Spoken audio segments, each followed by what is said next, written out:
2004 എന്നൊരു വർഷം മയിലാട്ടം എന്ന ഒരേ ഒരു ഹിറ്റ് മാത്രമാണ് ജയറാമിന് ഉണ്ടായിരുന്നത്. ബാക്കി സിനിമകളൊന്നും ഇങ്ങനെ വിചാരിച്ച പോലെ തിയേറ്ററുകൾ ഏറ്റില്ല. ഇപ്പൊ 2005 എന്നൊരു വർഷം, ആ ഒരു വർഷത്തിന് ജയറാമിന്റെ സിനിമകൾ എങ്ങനെ ഉണ്ടായിരുന്നു എന്നുള്ളത് നമുക്കൊന്ന് നോക്കാം.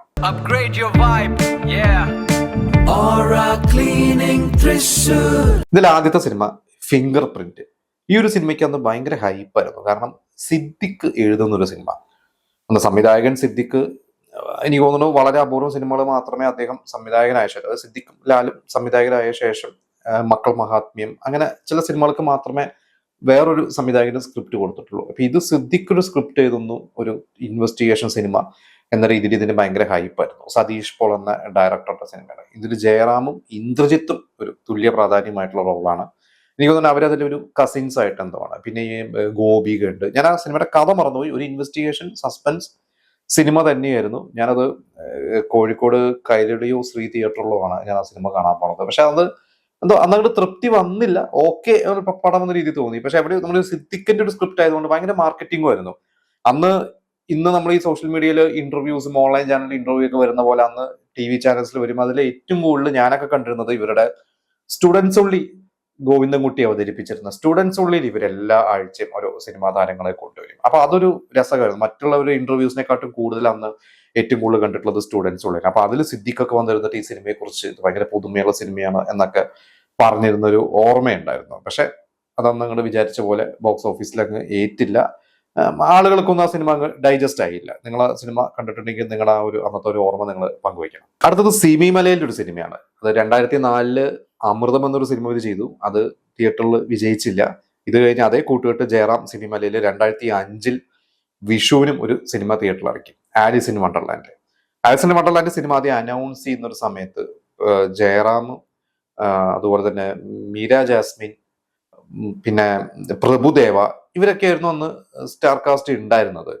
അതിലേക്ക് തോന്നുന്നു പിന്നീട് മീര ജാസ്മിന്റെ വേഷത്തിലോട്ട് സന്ധ്യ വന്നു, പ്രഭുദേവയ്ക്ക് പകരം വിനീത് വന്നു, അതുപോലെ തന്നെ ലയയാണ് അതിൽ നായികയായിട്ട്. പക്ഷെ ലയയ്ക്ക് പകരം എനിക്ക് തോന്നുന്നു വേറെ ഏതൊരു നായികയായിരുന്നു, അത് നയൻതാരയായിരുന്നു, സ്നേഹയായിരുന്നു. അമൃതം സിനിമയിലായിരുന്നു നയൻതാരയെ പ്ലാൻ ചെയ്തത്. പിന്നെ ആ വേഷത്തിലേക്ക് പത്മപ്രിയ വന്നു. ഇതിൽ സ്നേഹയായിരുന്നു ജയറാമിന്റെ നായികയായിട്ട്. പക്ഷെ സ്നേഹയ്ക്ക് പകരം പിന്നീട് ആ ഒരു വേഷം ചെയ്തത് ലയയായിരുന്നു. എന്തായാലും സിനിമ അന്ന് തിയേറ്ററിൽ ഫ്ലോപ്പ് തന്നെയായിരുന്നു. ആ ഒരു വിഷു സീസണിൽ ചന്ദ്രോത്സവം ഉണ്ട്, കൊച്ചി രാജാവ് ഉണ്ട്, പിന്നെ തൊമ്മനും മക്കളും മാർച്ചിൽ ഇറങ്ങിയിരുന്നു, അതും ഉണ്ടായിരുന്നു ആ വിഷു സീസണിൽ. പക്ഷെ അതിൽ ഏറ്റവും കൂടുതൽ ഓടിയത് തൊമ്മനും മക്കൾ എന്നാണ് ഏറ്റവും കൂടുതൽ ഓടിയത്. പിന്നെ കൊച്ചി രാജാവും. ആസിൻ വണ്ടർലാൻഡ് ഇറങ്ങിയപ്പോഴും ഡൗൺ ആയിരുന്നു. ഞാൻ ആ സിനിമ കോഴിക്കോട് രാധ തിയേറ്ററിലുണ്ട്. രാധയെന്നോ ഡേവിസിനാണോ മറന്നു, രാധയിലാന്ന് തോന്നുന്നു കാണാൻ പോയത്.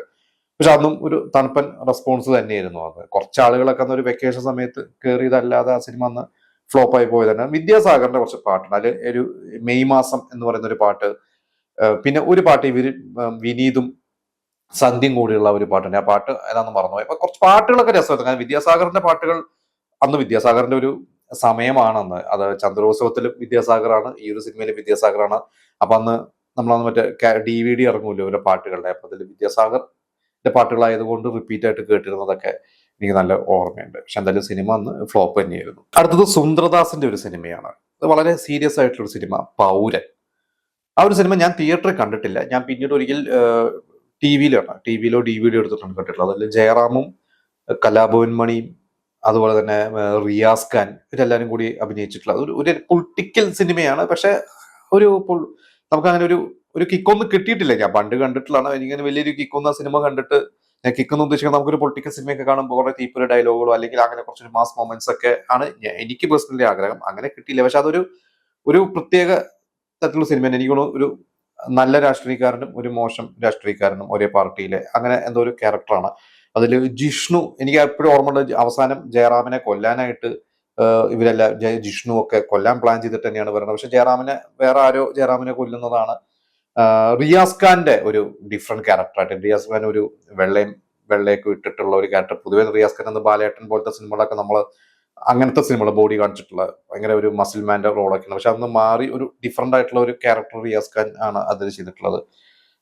രഘുകുമാറിന്റെ മ്യൂസിക് ആണ്. നമുക്ക് വളരെ കുറച്ച് സിനിമകൾ മാത്രമേ രഘുകുമാറിനെ നമ്മൾ അദ്ദേഹത്തിന്റെ പാട്ടുകൾ കേട്ടിട്ടുള്ളൂ. പ്രത്യേകിച്ച് 80s കുറെ ഉണ്ടെങ്കിൽ 2000 ശേഷം വളരെ കുറച്ച് സിനിമകൾ അത്തരത്തിൽ അദ്ദേഹം ചെയ്തിട്ടുള്ള ഒരു സിനിമ തന്നെയായിരുന്നു പൗരൻ. പക്ഷെ ആ സിനിമയും എനിക്കൊന്ന് കുറച്ച് ഡിലേ ആയിട്ടാണ് ആ സിനിമ ഇറങ്ങിയിട്ടുള്ളത്. അത് പ്ലാൻ ചെയ്ത 2004 തോന്നുന്നു ഷൂട്ടൊക്കെ തുടങ്ങിയിരുന്നു തോന്നുന്നു. 2005 5-ലാണ് പക്ഷെ ആ ഒരു സിനിമ തിയേറ്ററിൽ ചെയ്യുന്നത്. സിനിമ ഒരു ഫ്ലോപ്പ് സിനിമ തന്നെയാണ്. അടുത്തത് കുഞ്ഞിക്കൂരൻ എന്ന ഹിറ്റ് സിനിമയ്ക്ക് ശേഷം ശശി ശങ്കർ ചെയ്ത സിനിമയാണ് സർക്കാർ ദാദ.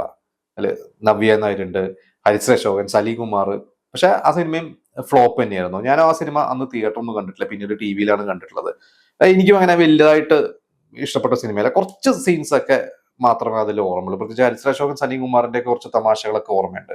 പക്ഷെ എന്തോ ആ ഒരു ജയറാമിന്റെ ഒരു മോശം സമയമൊക്കെ തന്നെയാണ്. അപ്പോൾ അത് ഈ പറഞ്ഞ പല സിനിമകളും ജയറാമിന്റെ ഒരു 2004 മുതൽ അങ്ങോട്ട് കുറെ ഫ്ലോപ്പുകളൊക്കെ വന്നു തുടങ്ങി. പിന്നീടാണ് നമുക്കറിയാം 2008 വെറുതെ ഒരു ഭാര്യയിലൂടെയാണ് ജയറാം തിരിച്ചു വന്നത്. അതുവരെ ശരിക്കും ജയറാം ഫീൽഡ് ഔട്ടിന്റെ വക്കിൽ തന്നെയായിരുന്നു. ജയറാമിന്റെ കൂടെ അഭിനയിക്കാൻ നായികമാരെ കിട്ടുന്നില്ല, ഡിസ്ട്രിബ്യൂട്ടറെ കിട്ടുന്നില്ല എന്നുള്ളതൊക്കെ അന്ന് കേട്ടിട്ടുണ്ട്. പിന്നെ ജയറാമിന് റെഗുലർലി പടങ്ങൾ ഉണ്ടായിരുന്നു. മലയാളത്തിൽ അല്ലെങ്കിൽ തമിഴിലും ജയറാം ചെയ്തിട്ടുണ്ട്. ജയറാമിന് ഒരിക്കലും സിനിമ ഇല്ലാതെ വന്നിട്ടില്ല. വിജയിക്കാത്ത പ്രശ്നങ്ങൾ മാത്രമേ ഉള്ളൂ എന്നാണ് എനിക്ക് തോന്നുന്നത്. ജയറാമും അതിനെക്കുറിച്ച് ഒരിക്കലും ബോധേഡായിട്ടുണ്ടെന്ന് എനിക്ക് തോന്നുന്നില്ല. അതായത് സിനിമകൾ കിട്ടുന്നു, പേയ്മെന്റ് കിട്ടുന്നു, അദ്ദേഹം അഭിനയിക്കുന്നു. ഒരിക്കലും അദ്ദേഹം അങ്ങനെ കരിയർ ഭയങ്കരമായിട്ട് പ്ലാൻ ചെയ്തു പോയിട്ടുള്ള ഒരു നടനല്ല. ദിലീപിനെ പോലെയൊന്നും അല്ല ജയറാം. ജയറാം തന്നെ പറയാറുണ്ട് ദിലീപൊക്കെ ആ രീതിയിൽ ദിലീപിനെ മാർക്കറ്റ് ചെയ്യാൻ ദിലീപിനെ അറിയാം.